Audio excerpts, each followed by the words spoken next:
Emma Reeves walked the stage, cap and gown bright under the sun. Robert Reeves, her father, allowed himself a rare, proud smile.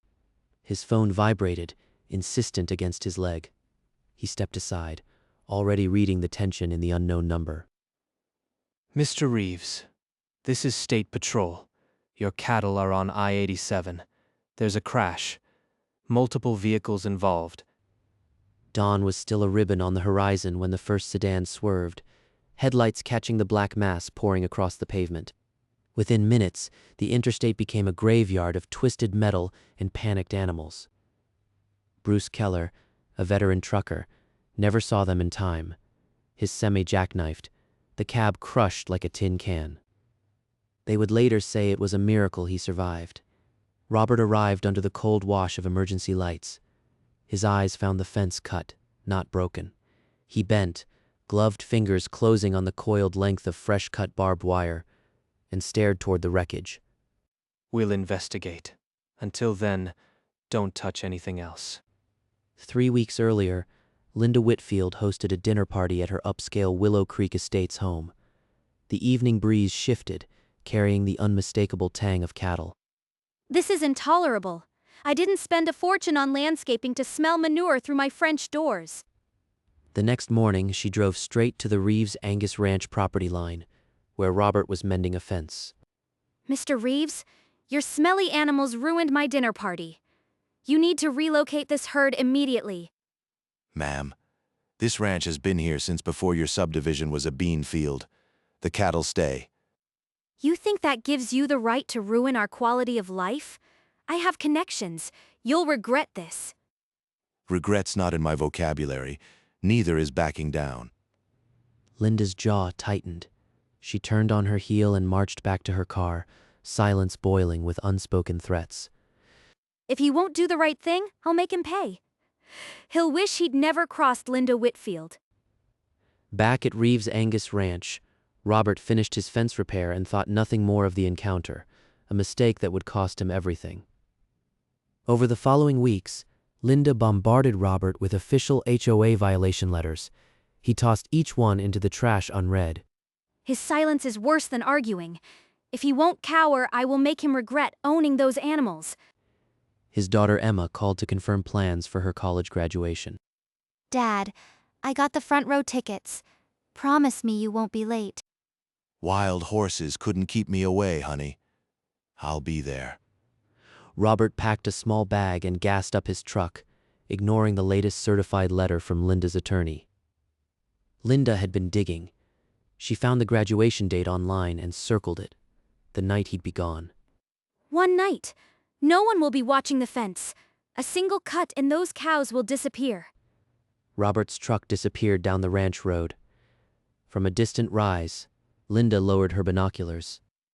Enjoy your ceremony, Mr. Reeves, because when you get back, there won't be a thing you love left standing. At midnight, Linda steered her sedan onto the grassy shoulder near the I-87 fence line, killing the headlights before she stopped. Not a soul for miles, just these stupid cows in the dark. Perfect. She popped the trunk, hefted the bolt cutters heavy and cold, and strode to the barbed wire. The first strand snapped with a crisp, metallic ping. She moved to the next, and the next, falling into a rhythm of destruction.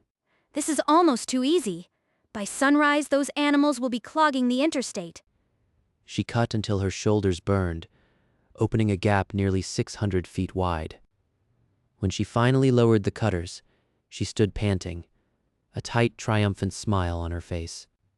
She tossed the tools back into the trunk and eased her car back onto the road, taillights shrinking to 2 red dots. Back on the ranch, the cattle sensed the breach. Low, uneasy bellows rippled through the herd. Before dawn, the first black shapes began drifting through the gap, drawn by the distant hum of the interstate. The cattle stepped onto the interstate in the pre-dawn dark, invisible to the first sedan.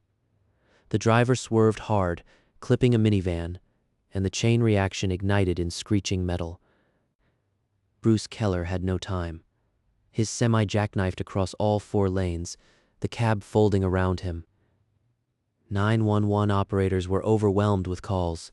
Emergency tones pierced the morning silence. First responders arrived to a war zone. Vehicles mangled, animals panicked, and the moan of the injured. At the graduation hall, Robert's phone buzzed. He excused himself from the proud chatter. The display read State Patrol. He knew then something was terribly wrong. He put the phone to his ear. The trooper's words were clipped. Cattle, highway, crash, critical injuries. Robert's face turned to stone. He murmured a reply and ended the call. Emma, I have to go. Something's happened at the ranch. Robert drove through the night, jaw set. By the time he reached I-87, dawn was breaking over the wreckage. Mr. Reeves, we've got 9 injured, 1 critical. Your fence was cut deliberately. Look at the wire ends, clean shear. No animal did that. You got any idea who'd do something like this? I'm a state-licensed brand inspector. This is a felony-level livestock tampering. I'll find out. Someone wanted to hurt me bad enough to risk lives. Linda Whitfield pops up, but I need proof. Trooper Hayes nodded, scribbling in his notepad. We'll need a full investigation. Right now, help get these cattle off the road. I'll call my hands. We'll push 'em back through the gap. Robert turned back to the fence, his gloved hand touching the fresh-cut wire. The rage inside him was cold and patient. Whoever did this is going to learn what a brand inspector's affidavit can do. Linda jolted awake to the wail of sirens threading through Willow Creek Estates. Sirens at this hour? Could it be... No, they wouldn't have wandered that fast. She drove toward the commotion, and when the interstate came into view, her mouth fell open. No, this is worse. Way worse than I planned. Those cows weren't supposed to. She spotted Robert near the fence and forced a mask of concern. Robert, what happened? This is terrible. Your cattle. I told you they were a danger. Funny. You get here fast, and you're not asking about the injured, just the animals. I'm in shock, obviously. This is a catastrophe for the whole community. A news van pulled up, and the reporter's gaze caught Linda's vivid windbreaker. She's lying. Her voice shakes the wrong way like she's rehearsed this outrage. At dawn, Martha Keller learned her husband Bruce was the critically injured trucker. She raced to the hospital. In the ICU, Bruce lay bandaged and unresponsive. The doctors warned her to prepare for the worst. Across town, Linda Whitfield hurriedly convened the HOA board. She was already sculpting a story. Robert Reeves let this happen. We've been complaining about those cattle for weeks. He ignored us. The fence was cut, Linda. Deliberately. That's not negligence. That's a crime. A crime by someone, yes, but Reeves should have had better security. I'm calling for a vote to censure him. Around the table, faces shifted. Someone mentioned that Bruce Keller was Martha's husband. Linda's expression flickered, a microsecond of panic before she straightened. All the more reason we must act. But Greg watched her with a new wariness. He'd served with Linda for years, and something was off. By nightfall, the HOA board was fractured, and Martha Keller still hadn't left the ICU. That night, Robert pulled the trail camera cards from his barn. He slotted one into his laptop, fingers steady. The screen flickered green night vision. A sedan. A figure in a magenta jacket. Bolt cutters. There she is.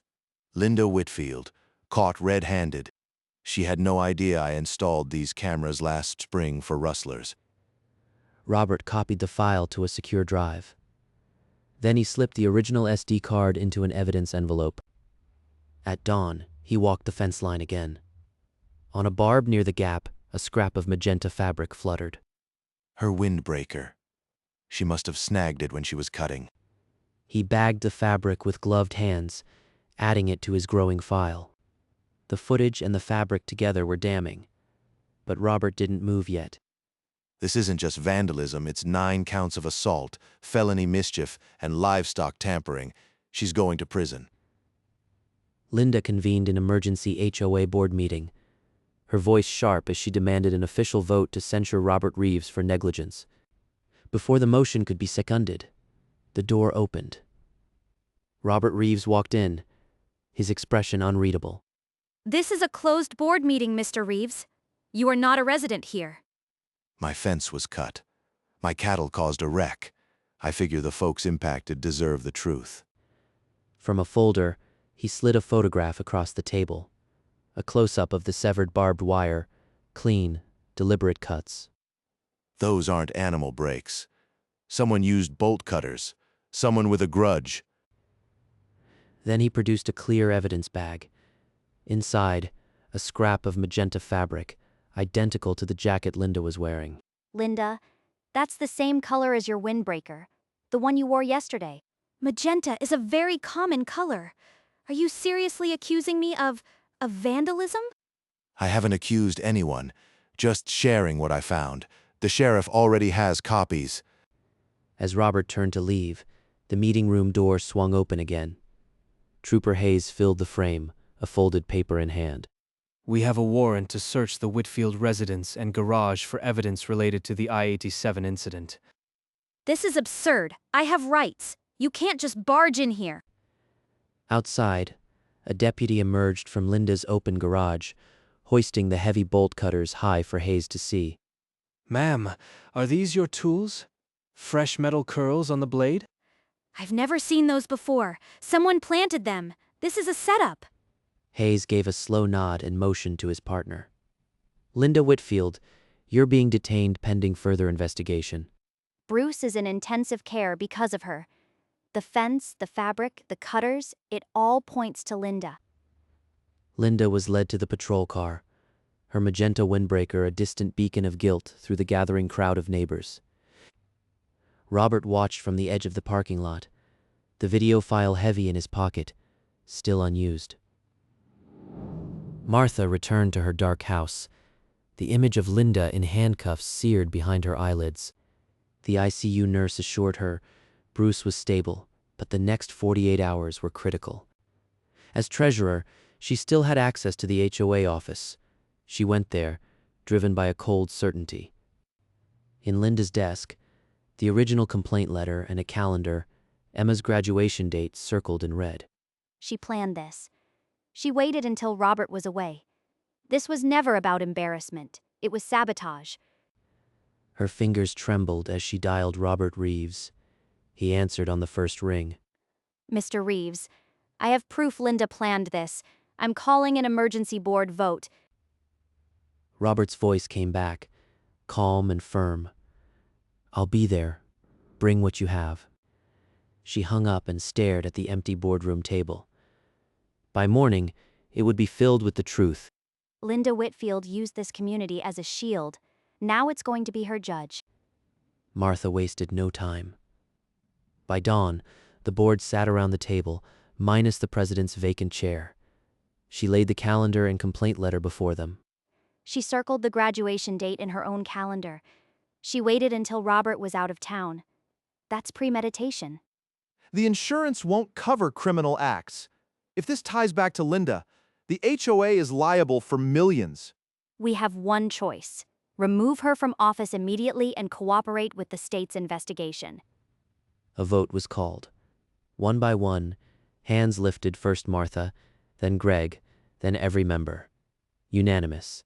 The board of Willow Creek Estates hereby removes Linda Whitfield as president and condemns her actions without reservation. Robert, standing silently at the back, nodded once and slipped out the door. The video card stayed in his pocket.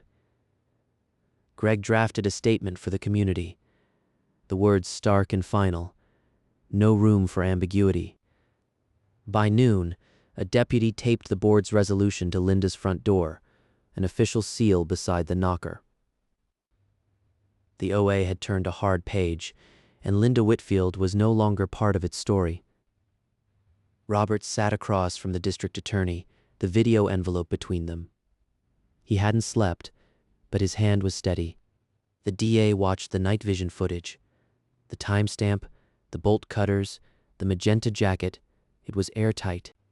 Given Robert's brand inspector credentials, the DA added a Class 3 livestock tampering felony to the list.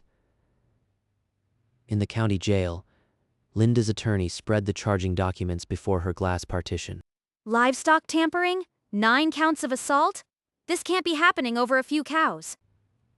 The indictment listed 9 counts of assault by motor vehicle, 1 for each injured driver on I-87.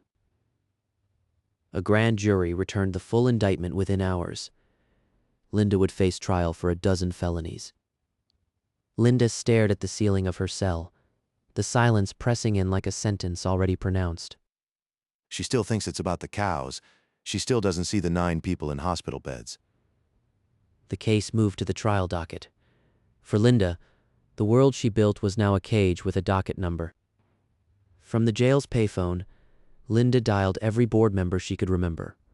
One by one, the calls went to voicemail. Not even Martha? After all I did for this community, they're just afraid of the optics. Her attorney slid a plea agreement through the gap, lesser charges, a reduced sentence, but an admission of guilt. I will not plead guilty to crimes I didn't commit. This is a witch hunt, and I will be vindicated. At the hospital, Martha sat beside Bruce's bed and quietly told him everything. The arrest, the board vote, the charges. I can't walk yet, Martha, but I can still pray. Not for revenge for the woman who did this. I already got my justice. The board removed her. The rest is in God's hands now. Robert met Martha at the ranch gate as the sun dipped low. He said nothing, just handed her a copy of the indictment. She'll fight it. She still thinks she's the victim. Then she'll have to face all 9 victims in court, and every one of them will have a name. At the arraignment, Linda Whitfield stood before the judge, her jail jumpsuit hanging loose. I plead not guilty. Behind the prosecution, every member of the Willow Creek board sat shoulder to shoulder, a wall of silent condemnation. Martha Keller rose from the gallery and stepped to the microphone. Your Honor, my husband Bruce can't walk because Linda Whitfield decided her ego mattered more than human life. A sob erupted from the defense table. Greg Paltrow read the board's unanimous resolution, removing Linda and denouncing her actions. The sound that escaped Linda was not anger. It was the hollow rattle of a woman who finally understood she was alone. The judge's gavel fell. Trial is set for 60 days. Defendant is remanded without bond.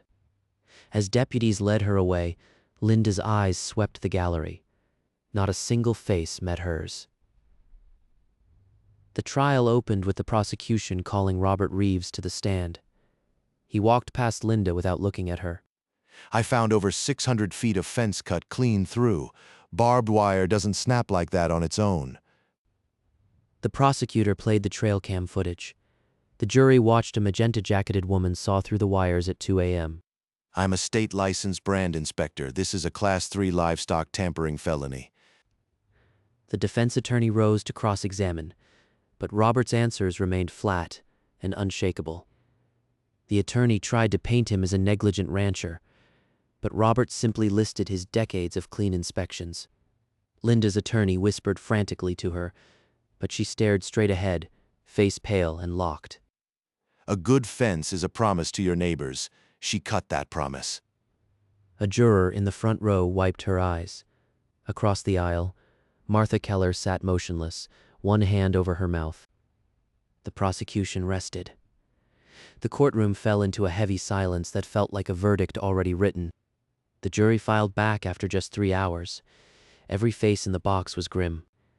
We, the jury, find the defendant guilty on all counts. No, this isn't happening. I did nothing wrong. The judge's voice was flat. Linda Whitfield, you are sentenced to 10 years in the state penitentiary. You can't do this. I'll appeal. Martha Keller buried her face in her hands, shoulders shaking, as relief and grief washed over her. Robert Reeves gave one slow nod, the motion so slight only Martha noticed, and the years of fight bled out of his posture. As the deputies led her away, Linda's sobbing echoed through the silent courtroom. Thank you, Robert. For Bruce. He walked into the afternoon sun, the echo of the gavel still heavy in the air. 6 weeks after the trial, Bruce Keller was wheeled through his own front door, the antiseptic smell finally replaced by fresh-baked bread. Feels like a second birthday. I wasn't sure I'd see this porch again. Robert's coming by. He's been calling every week, asking about you. Robert arrived carrying a Pyrex casserole and a worn leather Bible that had belonged to his grandfather. Brought you something to read. My granddad said this book held more fence posts than any wire.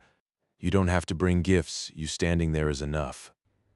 Bruce took the Bible, his calloused hands steady now, and opened it to a page marked with a faded ribbon. We'll have dinner next Sunday, all of us. No HOA, no grudges, just neighbors. That evening on the ranch porch, Emma looked at her father. "You're different since the trial," she said. The cattle grazed in the distance, the fence between the ranch and the highway whole again, a narrow line holding more than wire. Robert spent 3 days rebuilding the fence himself, sinking new posts and stringing wire until his shoulders ached. When the last staple was driven, he coiled the cut barbed wire, the evidence that had convicted Linda, and carried it to the barn. He placed the coil in a wooden crate alongside his grandfather's ranch ledger and latched the lid. Emma arrived that weekend, walking the fence line with her father as the sun sank behind the mountains. You taught me that land is a promise. I didn't understand until now. A promise is only as strong as the man willing to mend it. On Monday, a certified letter arrived from the Willow Creek HOA. The board extends its formal apology and commits to a respectful cooperative future. Robert read it once, then folded it carefully and placed it in the drawer beside his deed. Outside, the cattle grazed as if nothing had ever happened, and for the first time in months, neither did he. A fence keeps the herd safe, but it also shows where the land ends and someone else's foolishness begins. Some folks just can't see that line, can they? Robert didn't answer. He just looked out over the pasture, where the new wire caught the last light. In the distance, a state trooper car rolled along the perimeter road, its headlights just coming on. It was the same patrol that had answered the crash, now just a watchful neighbor. Emma set her head against her father's shoulder. For the first time since the trial, she didn't need to say anything. The fence said it all. The sun sank, pulling long shadows from the posts. Reeves' Angus Ranch looked exactly as it always had, except the fence now held more than cattle. It held a promise. Dusk settled over Reeves' Angus Ranch, the sky a deep velvet pierced by the first stars. Cattle moved like slow shadows against the hillside, their bellies full and minds at rest. The fence stretched in an unbroken line from the barn to the highway, each post a sentinel. Inside the ranch house, a single lamp glowed, its yellow window a beacon of quiet resolve. Robert Reeves stood on the porch a final time, the day's work done. He did not speak, but the truth was written in the way he checked each gate latch. In the end, the fence held, not because of the wire, but because one man decided it was worth standing for. The trooper's headlights swept the perimeter one last time, then drifted away, and the ranch fell into the kind of silence that never needs to be broken.